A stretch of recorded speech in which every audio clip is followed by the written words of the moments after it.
పోయి పరామర్శించినవా నువ్వు? పోలీస్ స్టేషన్లో పోయి పరామర్శించినవా నువ్వు? వీళ్ళంతా కూడా అటువంటి పరిణామాలకు గురైన వాళ్ళే. కృష్ణ, నేను మళ్ళీ చెప్తున్నా, తప్పును తప్పుగా అంగీకరించినోడే మునగాడు. పొద్దున్న లేచి దామోదర్ రాజ నరసింహ గురించి మాట్లాడు, తప్పది.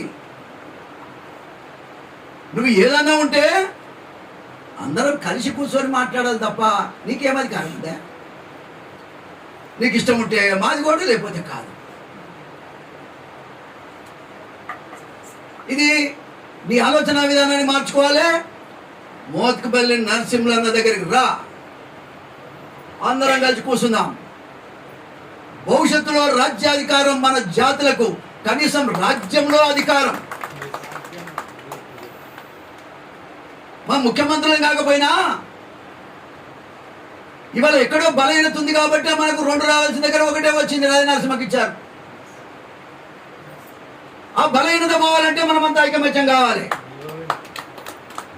మన ఓట్లలో మార్పు రావాలి, మన సీట్లలో మార్పులు అడగగలిగే శక్తి రావాలి మనకి. కృష్ణ, అంతేగాని ఏదో బజార్న పడి ఊరేగితే ఏం రాదు. నేను ఎందుకు చెప్తానంటే 3 సార్లు నువ్వు పోటీ చేసినావు, ఏమైంది? నేను 6 సార్లు గెలిచిన తమ్మే. ఫ్యూడల్స్కి వ్యతిరేకంగా పోరాడి ఇండిపెండెంట్గా గెలిచినా నువ్వు నన్ను పట్టుకొని నువ్వు వాళ్ళ తరపున మాట్లాడుతున్నా, వీళ్ళ తరపున నీ గురించి మాట్లాడుతా, వాళ్ళ తరపున కూడా మాట్లాడుతా, ఇంకేమైనా తరపున మాట్లాడుతా. ధర్మం ఏదైతే అదే మాట్లాడు. కాబట్టి కృష్ణ మాదిగ ఒకటే నేను చెప్తా ఉన్నా. ఇవాళ పెద్ద మనిషి ఏమన్నాడండి? సురేందర్ మాదిగ కానీ, మహేష్ మాదిగ కుటుంబం కానీ, తర్వాత దామోదరం కుటుంబం కానీ, భారతక్క కుటుంబం కానీ వాళ్ళు ఏమంటున్నారు?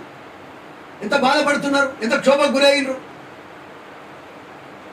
వాస్తవంగా అప్పట్లో వాళ్ళు కాలిపోయినప్పుడు చాలా డబ్బులు వసూలైనాయని విన్నాం.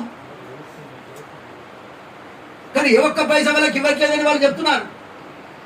ఇవ్వకుండా చెప్పొద్దువా, వచ్చి చూడలేవా? అరే వాళ్ళు చచ్చిపోయినరు, వాళ్ళ తల్లిదండ్రులు బతుకునరా, వాళ్ళ పిల్లలు బతుకునరా లేదని ఒక్కసారి వచ్చి చూసిపోలేవా నువ్వు? ఇవాళ కాలుగురు నేనే పోయినా బిడ్డ, నేను పోయినా అక్కడికి. ఆనాడు సచిన్ రోజున నేనే ఉన్నా అక్కడ. ఇవాళ కూడా ఏబిసిడి వర్గీకరణ అయిన తర్వాత మొదట దర్శించాల్సింది నువ్వైనా నేనైనా ప్రతి మాదిగా దర్శించాల్సిన కుటుంబాలు